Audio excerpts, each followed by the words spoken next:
হরে কৃষ্ণ। তো আমরা শ্রী চৈতন্য ভাগবত আদি খণ্ড ত্রয়োদশ অধ্যায় থেকে পাঠ করছি, যেখানে আহ দিগ্বিজয়ী জয় কেশব কাশ্মীরিকে চৈতন্য মহাপ্রভু পরাস্ত করলেন। সেই লীলা আজকে আমরা পাঠ করব। আমি স্ক্রিন শেয়ার করছি।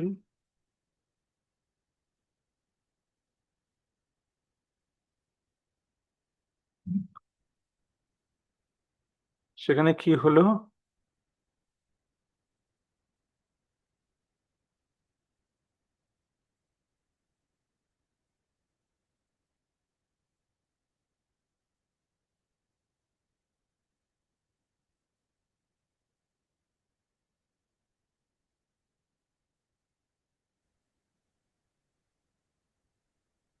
তো চৈতন্য মহাপ্রভুর দিগ্বিজয়ী জয়। তো এর আগের দিন আমরা পাঠ করেছিলাম যে চৈতন্য মহাপ্রভু তার সমস্ত শিষ্যদের নিয়ে গঙ্গার তীরে পূর্ণিমার রাত্রে জ্যোৎস্নায় তিনি বসে আছেন। সেইখানে তখন কেশব কাশ্মীরি এসে হাজির। উনি এসে জিজ্ঞাসা করলেন, যিনি কি নিমাই পণ্ডিত? একজন বলল হ্যাঁ। তখন তিনি ভেতরে এলেন। মহাপ্রভু তাকে সম্মান করে তাকে বসতে বললেন। বসতে বললে বললেন যে, আপনার কবিত্বের তো আমি সীমা নেই, আমি শুনেছি। তা আপনি কিছু গঙ্গার মহিমা বর্ণনা করুন, যা শ্রবণ করে সকলের পাপ বিমোচন হবে। শুনি সেই দিগ্বিজয়ী প্রভুর বচন, সেই ক্ষণে করিবারে লাগিলা বর্ণন। তো যেই মহাপ্রভু বলেছেন যে আপনি কিছু বর্ণনা করুন, সঙ্গে সঙ্গে দিগ্বিজয়ী তিনি বলতে আরম্ভ করে দিয়েছেন, বর্ণনা করতে আরম্ভ করে দিয়েছেন। দ্রুত যেই লাগিলা বিপ্র করিতে বর্ণনা, কত রূপে বলে তার কে করিবে সীমা। কত মেঘ শুনি যেন করয় গর্জন, এই মতো কবিত্বের গাম্ভীর্য পঠন। দ্রুত বিপ্র বর্ণনা করতে লেগেছে সব কিছু, মানে একদম, মানে যেন মনে হচ্ছে মুখস্থ। অথচ তিনি কিন্তু যে বর্ণনা করছেন সেটা মানে আমরা যেমন কবিতা লেখার সময় কি করি, আমরা সেটা ভেবে ভেবে লিখি, তাই তো, তারপরে সেটা পাঠ করি। না, ইনি কি করছেন, যা বলছেন সেটাই কবিতার আকারে, কাব্যের আকারে বলে যাচ্ছেন, আর সংস্কৃতে বলছেন। হ্যাঁ, কত মেঘ শুনি যেন করয় গর্জন, এই মতো কবিত্বের গাম্ভীর্য পঠন। যেন মেঘের গর্জনের যেমন গাম্ভীর্য, এনার কবিত্বের গাম্ভীর্য সেই রকম। জিহ্বায় আপনি সরস্বতী অধিষ্ঠান, যে বলয় সেই হয় অত্যন্ত প্রমাণ। তার জিহ্বায় সরস্বতীর অধিষ্ঠান, তিনি যা বলেন তাই প্রমাণ, তাই সত্যি হয়। মনুষ্যের শক্তে তাহা দূষিবে কে, হেন বিদ্যাবন্ত নাহি বুঝিবে যে। কোন মানুষের শক্তি আছে যে তার কাব্যে কেউ দোষ দেখতে পারে? হেন বিদ্যাবন্ত কেউ নেই। সহস্র সহস্র যত প্রভু শিষ্যগণ, অবাক হইলা সবে শুনিয়া বর্ণন। রাম রাম অদ্ভুত স্বরেন শিষ্যগণ, মনুষ্যের মতো কি স্ফুরই কথন। প্রভুর যত শিষ্য রয়েছে হাজার হাজার, তারা সকলে এই কাব্য শুনে অবাক হয়ে গেছে। তারা বলছে, অদ্ভুত অদ্ভুত, কি অদ্ভুত এই বর্ণনা।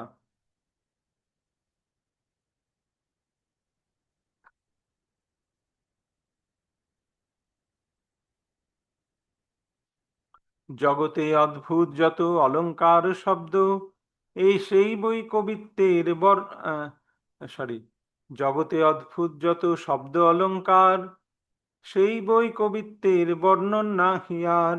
জগতে যত শব্দ অলংকার আছে, সব তিনি তার কবিত্বের মধ্যে বর্ণনা করছেন। সর্বশাস্ত্রে মহা বিশারদ যে যে জন, হেন শব্দ তা সবারও বুঝিতে বিষম। সর্বশাস্ত্রে যারা মহা বিশারদ, তারাও তার কাব্যের অর্থ বুঝতে পারবেন না, এমন সুন্দরভাবে তিনি বর্ণনা করে চলেছেন।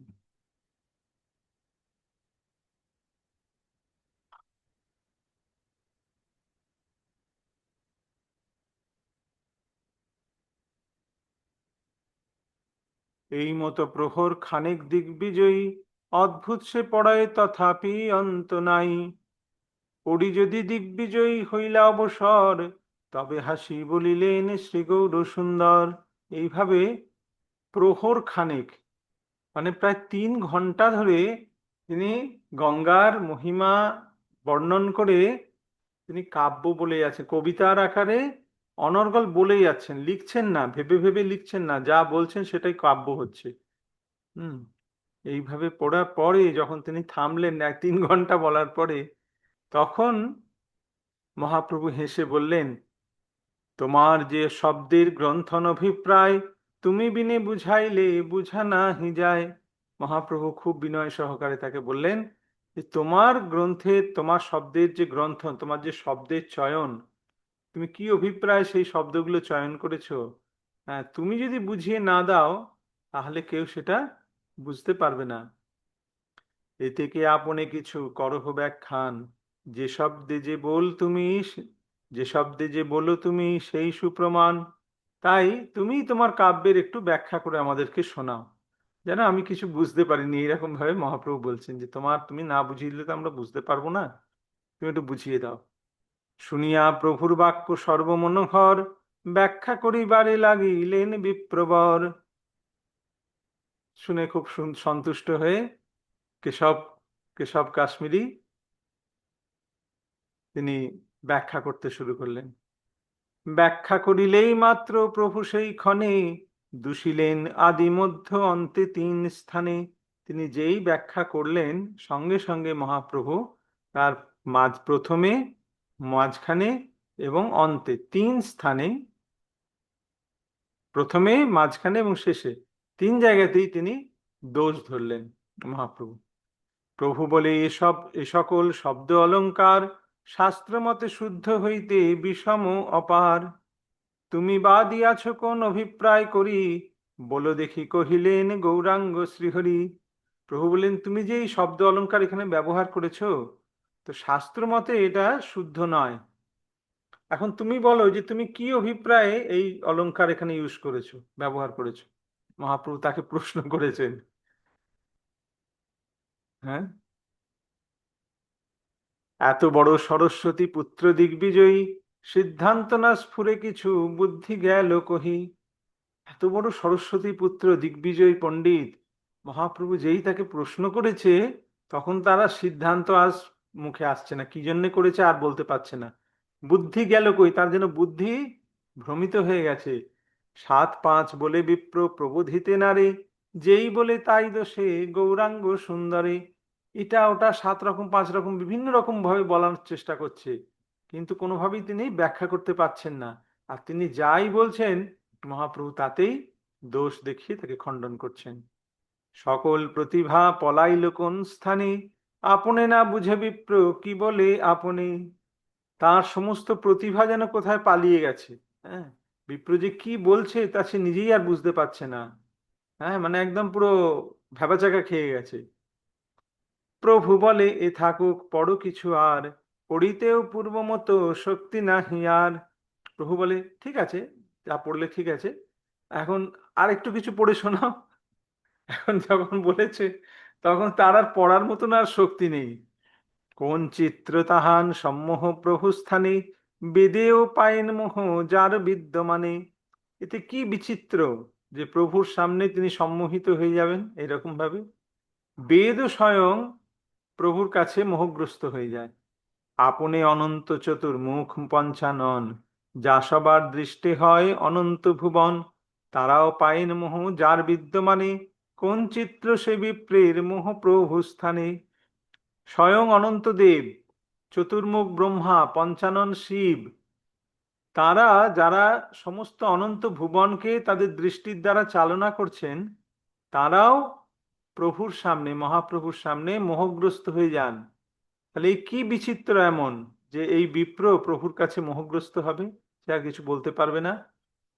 লক্ষ্মী সরস্বতী আদি যত যোগ মায়া, অনন্ত ব্রহ্মাণ্ড মোহে যা সবার ছায়া। তাহারা পায়েন মোহ যার বিদ্যমানে, অতএব পাছে সে থাকেন সর্বক্ষণে। লক্ষ্মী সরস্বতী আদি যত যোগমায়া, হ্যাঁ, যোগমায়ার যিনি অনন্ত ব্রহ্মাণ্ডকে, যার ছায়া মোহিত করে। তারা কারা? লক্ষ্মী, সরস্বতী, দুর্গা, এরা হচ্ছে যোগমায়ার ছায়া স্বরূপ। তারা সমগ্র ব্রহ্মাণ্ডকে মোহিত করে রাখে, অনন্ত ব্রহ্মাণ্ডকে মোহিত করে রাখে দুর্গা দেবী। তারাও পাহেন মোহ যার বিদ্যমানে, সেই যোগমায়াও যার কাছে মোহগ্রস্ত হয়ে যান, অতএব পাছে সে থাকেন, সরি, সেই মহামায়াও যার কাছে মোহগ্রস্ত হয়ে যান, হ্যাঁ, তার সামনে দাঁড়াতে পারেন না, তাই মহামায়া কি করেন? ভগবানের পশ্চাতে থাকেন, ভগবানের সামনে আসার সাহস করেন না। বেদকর্তাও শেষ মোহ পায় যার স্থানে, কোন চিত্র দিগ্বিজয়ী মোহ বা তাহানে। স্বয়ং বেদকর্তা অনন্ত শেষ, তিনিও প্রভুর সামনে মোহগ্রস্ত হন। হ্যাঁ, তাহলে কি বিচিত্র এমন যে দিগ্বিজয়ী মোহগ্রস্ত হবে না? মনুষ্যে সব কার্য অসম্ভব বড়, তেই বলি তার সকল তেই বলি তার সকল কার্য দড়। মূলে যত কিছু কর্ম করেন ঈশ্বরে, সকলে নিস্তার হেতু দুঃখিত জীবেরে। মনুষ্যে এসব কার্য অসম্ভব বড়, এইসব যে কাজ করছেন প্রভু, এগুলো মনুষ্যের পক্ষে করা সম্ভব নয়। তাই বলি তার সকল কার্য দড়, তার সমস্ত কার্য এরকম অদ্ভুত। মূলে যত কিছু কর্ম করেন ঈশ্বরে, সকলে নিস্তার হেতু জীবে দুঃখিত জীবেরে। তিনি যে কিছু কর্ম করেন তা কেবলমাত্র দুঃখিত জীবকে নিস্তার করার জন্য। দিগ্বিজয়ী যদি পরাজয় প্রবেশিলা, শিষ্যগণ হাসিবারে উদ্যত হইলা। দিগ্বিজয়ী এইভাবে পরাস্ত হয়েছে দেখে,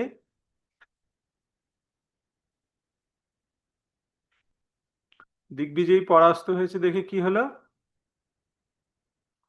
সমস্ত শিষ্যরা হাসিবারে উদ্যত হইল, হাসতে হাসার উপক্রম করেছে, হেরে গেছে এত বড় পণ্ডিত।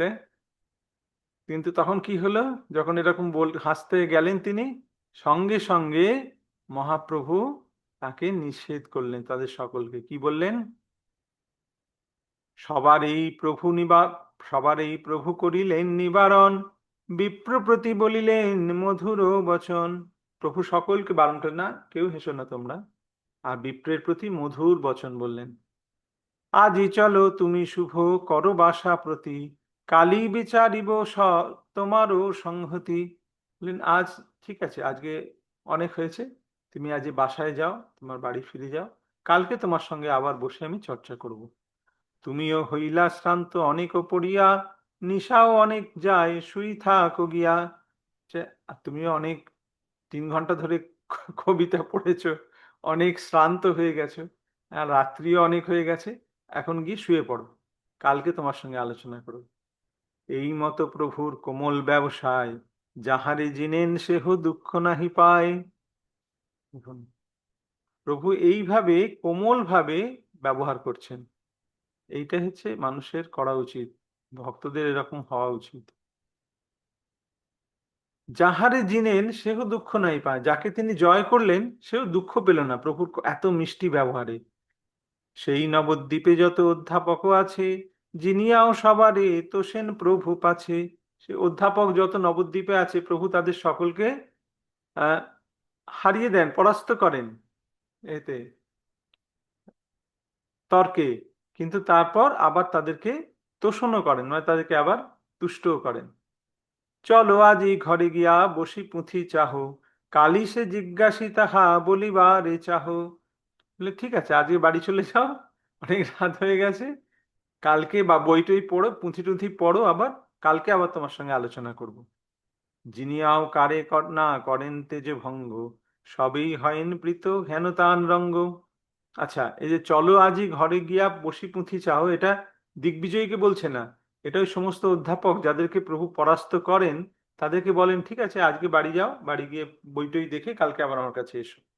হ্যাঁ, যিনিয়াও কারেন না করেন তেজ ভঙ্গ, সবেই হয়েন প্রীতে প্রীত হেন তাণ্ডব। তিনি তাকে জয় করেন কিন্তু তার তেজ ভঙ্গ করে দেন না, তার দর্পটা ভঙ্গ করেন, কিন্তু তাকে একবারে করে দেন না, অপদস্থ করেন না। অতএব নবদ্বীপে যথেক পণ্ডিত, সবার প্রভুর প্রতি মনে বড় প্রীত। শিষ্যগণ সংহতি চলিলা প্রভু ঘর, দিগ্বিজয়ী হইলা বড় লজ্জিত অন্তর। এই কথা বলে প্রভু তার শিষ্যদের নিয়ে ঘরে ফিরে গেলেন। দিগ্বিজয়ী অত্যন্ত লজ্জিত হয়ে গেল। দুঃখিত হইলা বিপ্র চিন্তে মনে মনে, সরস্বতী মোরে বর দিলেন আপনে। ন্যায় সাংখ্য পাতঞ্জল মীমাংসা দর্শন, বৈশেষিক বেদান্তে নিপুণ যতজন। হেন জন না দেখিল সংসার ভিতরে, জিনিতে কি দায় মোর শনি কক্ষা করে। কেশব ভাবছে যে সরস্বতী আমাকে বর দিয়েছিলেন, আমি ন্যায় শাস্ত্র সাংখ্য পাতঞ্জল মীমাংসা দর্শন বৈশেষিক বেদান্তে যত নিপুণ ব্যক্তি আছে সংসারে, মানে যত এই পৃথিবীতে যত এরকম নিপুণ ব্যক্তি আছে, তারা কেউ আমাকে হারানো তো দূরের কথা, আমার সঙ্গে তর্ক করতেও পারে না। শিশু শাস্ত্র ব্যাকরণ পড়ায় ব্রাহ্মণ, সে মোরে জিনিল হেন বিধির ঘটন। আর এই ব্রাহ্মণ শিশু শাস্ত্র ব্যাকরণ পড়ায়। ব্যাকরণ হচ্ছে সংস্কৃতের একদম শুরুর পাঠ।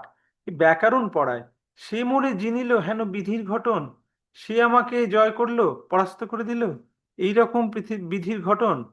সরস্বতীর বরে অন্যথা দেখি হয়, এহ মোর চিত্তে বড় লাগিল সংশয়।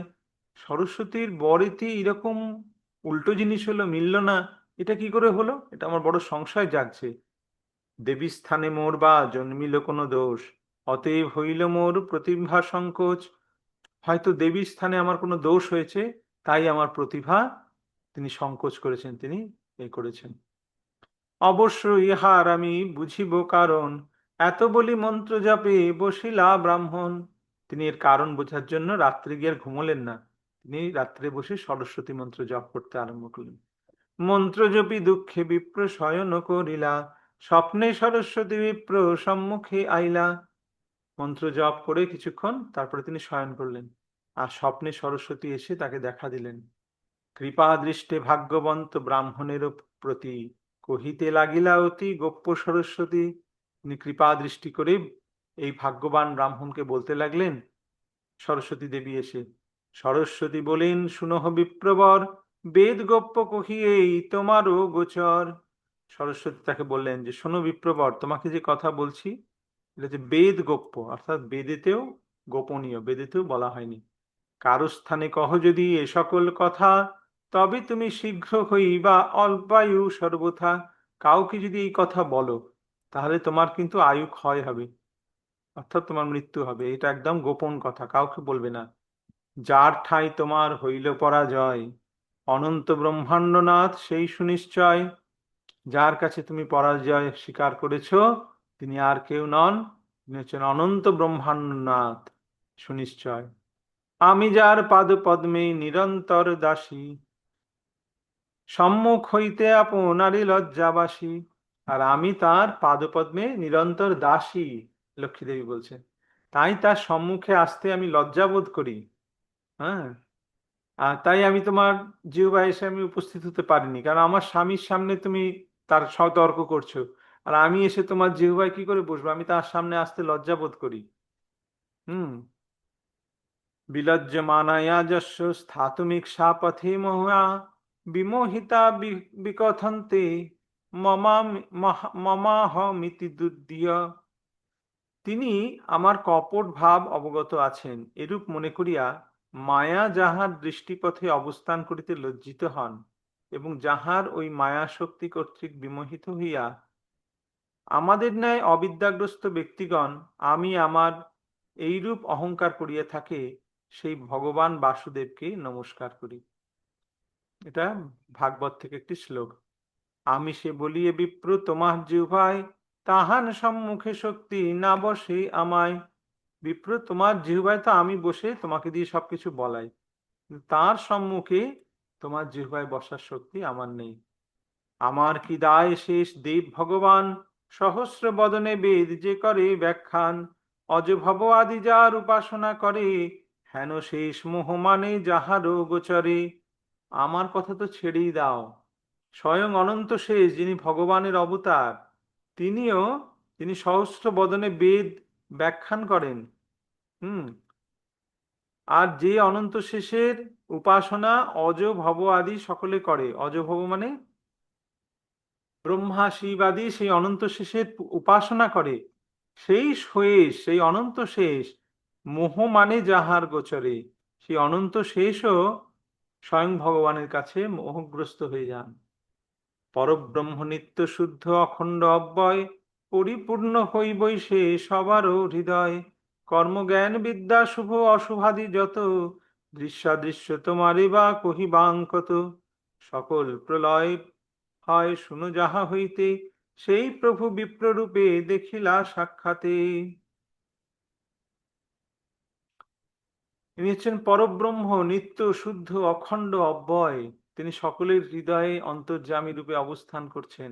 তিনি কর্ম জ্ঞান বিদ্যা শুভ অশুভাদি দৃশ্যাদৃশ্য আর কত কি বলবো, সকল প্রলয় যার থেকে হয়, সেই প্রভু বিপ্ররূপে দেখিলা সাক্ষাতে। সেই সব ভগবানকে তুমি বিপ্ররূপে দর্শন করেছো। আপ ব্রহ্মাদি যত দেখো সুখ দুঃখ পায়, সকল জানিহ বিপ্র ইহানো আজ্ঞায়। ব্রহ্মা থেকে শুরু করে সকলেই যে সুখ দুঃখ ভোগ করে, এটা যেন বিপ্র ইহান এই এর আজ্ঞাতেই হয়, এনার আজ্ঞাতেই হয়। মৎস্যকূর্ম আদি শুনো, মৎস্যকূর্ম আদি যত শুনো অবতার, এই প্রভু বিনা বিপ্র কিছু নহে আর। এই মৎস্যকূর্ম আদি যত অবতার শুনছো, এই প্রভু ছাড়া আর কিছু নয়, প্রভুরই অংশ তারা। এই সে বরাহ রূপে স্থিতি ক্ষিতি স্থাপয়িতা, এই সে নৃসিংহ রূপে প্রহ্লাদ রক্ষিতা, এই সে বামন রূপে বলির জীবন, যার পাদ পদ্ম হইতে গঙ্গারও জনম। ইনি বরাহরূপে ধরণীকে স্থাপন করেছিলেন তার কক্ষে। তিনি নৃসিংহদেব রূপে প্রহ্লাদকে রক্ষা করেছিলেন। তিনি বামন রূপ ধরে বলিকে দমন করেছিলেন। আর যার পাদপদ্ম থেকে গঙ্গার জন্ম হয়।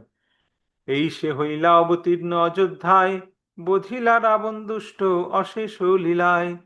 উহানে সে বসুদেব নন্দপুত্র বলি, এবি বিপ্রপুত্র বিদ্যা রসে কুতূহলী।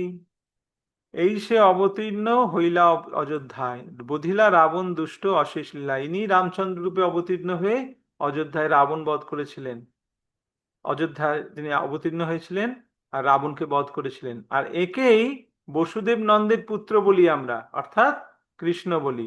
আর একে বিপ্রপুত্র, এবে বিপ্রপুত্র বিদ্যারসে কুতূহলী। আর সেই কৃষ্ণ এখন বিপ্রপুত্র রূপে এসে বিদ্যারসে কুতূহল করছে। কুতূহল মানে বিদ্যারসে তিনি তিনি এ করছেন। বেদেও কি জানেন উহান অবতার, জানাইলে জানাই অন্যথা শক্তিকার। বেদও তার অবতারের কথা জানে না, তিনি জানালে তবে তার, যাকে জানান তার শক্তি হয়। যত কিছু মন্ত্র তুমি জপিলে আমার, দেখুন কি বলছে সরস্বতী, যত কিছু মন্ত্র তুমি জপিলে আমার, দিগ্বিজয়ী পদফল না হয়ও তাহার। তুমি যে যত মন্ত্র জপ করেছো, তার ফল কিন্তু দিগ্বিজয়ী পদ লাভ নয়। আমার মন্ত্র জপের ফলে কি হয়েছে শোনো। মন্ত্রে যে ফল তাহা এবে সে পাইলা, অনন্ত ব্রহ্মাণ্ড নাথ সাক্ষাতে দেখিলা। আমার মন্ত্র জপ করে তোমার ফল কি হয়েছে, আমার কৃপায় তুমি অনন্ত ব্রহ্মাণ্ড নাথের সাক্ষাৎ দর্শন পেলে। যাহ শীঘ্র বিপ্র তুমি উহান চরণে, দেহ গিয়া সমর্পণ করো উহানে।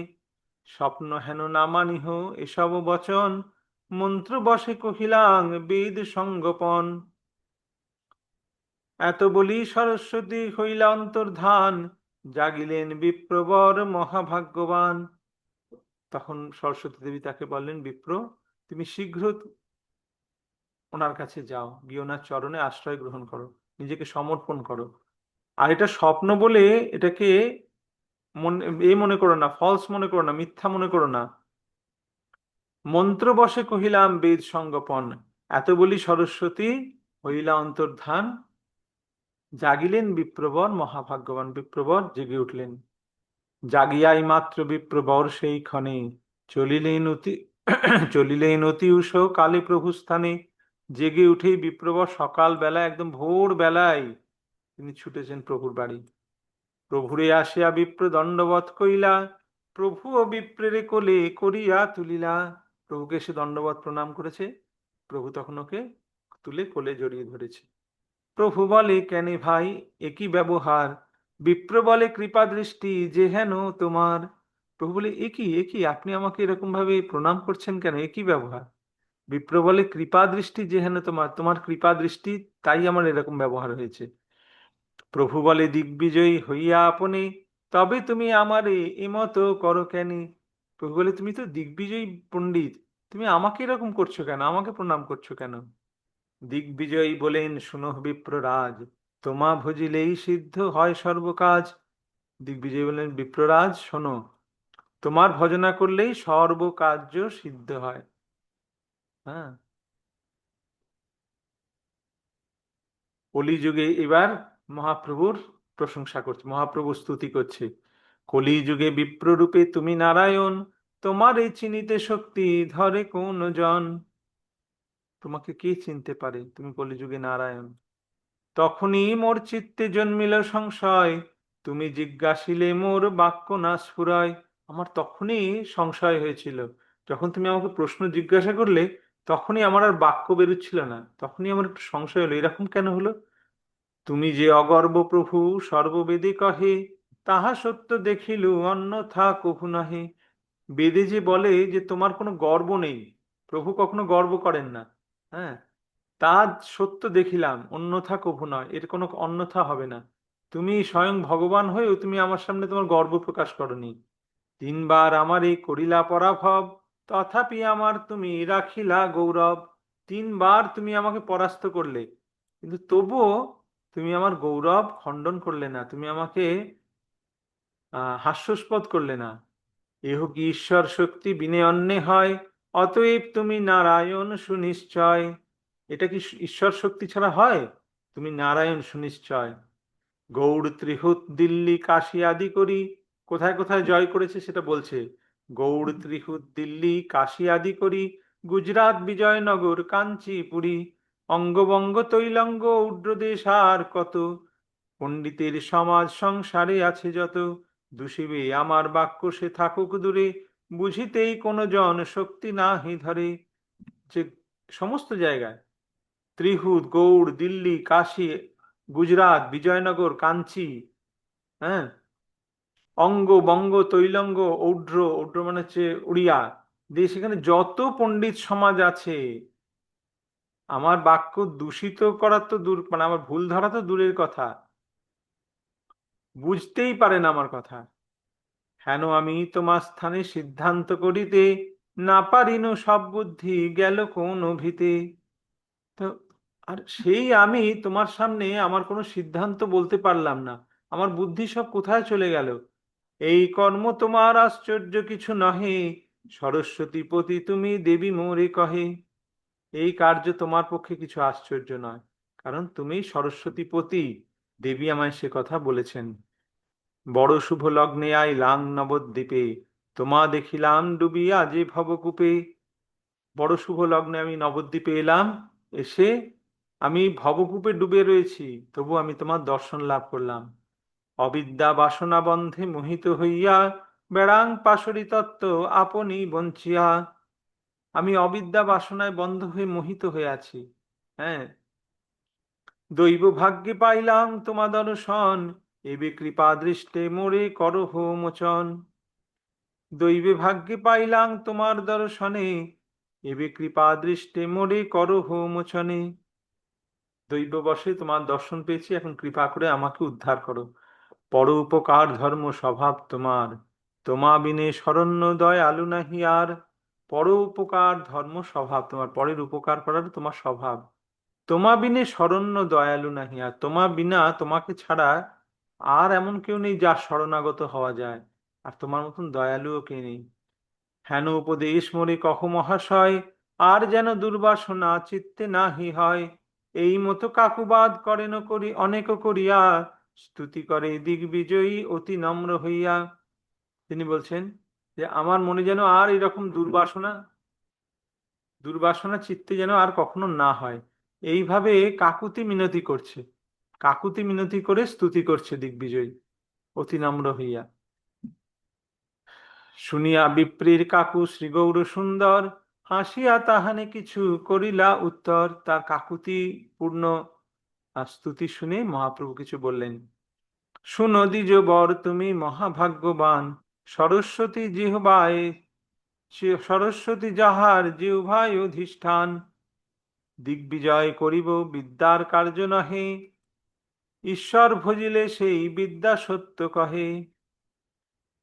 দিগ্বিজয় করা বিদ্যার কার্য নয়। তুমি অত্যন্ত ভাগ্যবান যে সরস্বতী তোমার জিহ্বার অধিষ্ঠিত, কিন্তু দিগ্বিজয় করাটা বিদ্যার কার্য নয়। কি কার্য?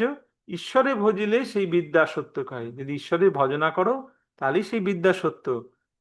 মন দিয়া বুঝো দেহ ছাড়িয়া চলিলে, মহাপ্রভুকে বলছেন, ধন বা পৌরুষ সঙ্গে কিছু নাহি চলে। যখন দেহ থেকে আত্মা চলে যায়, এটা বুঝে দেখো, তখন ধন বা পৌরুষ সঙ্গে কিছু নাহি চলে, কিচ্ছু সঙ্গে যায় না। কিন্তু এ থেকে মহান্ত সব, সর্বোপরি হরি, করেন ঈশ্বর সেবা দৃঢ়চিত্ত করি। তাই সমস্ত মহান্ত সর্বচিত্তে ঈশ্বরের সেবা করে। এ থেকে ছাড়িয়া বিপ্র সকল জঞ্জাল, শ্রীকৃষ্ণ চরণ গিয়া ভজহ সকাল। তাই বিপ্র এসব জঞ্জাল ছেড়ে দাও, শ্রীকৃষ্ণের চরণে ভক্তি করো, দ্রুত ভক্তি করো। যাবৎ মরণ নাহি উপসন্ন হয়, তাবৎ সেবহ কৃষ্ণ করিয়া নিশ্চয়। যতদিন না তোমার মৃত্যু হয় ততদিন কৃষ্ণের সেবা করো, সেই সে বিদ্যার ফল জানিহ নিশ্চয়। কৃষ্ণ পাদ পদ্মে যদি চিত্তবৃত্ত রয়।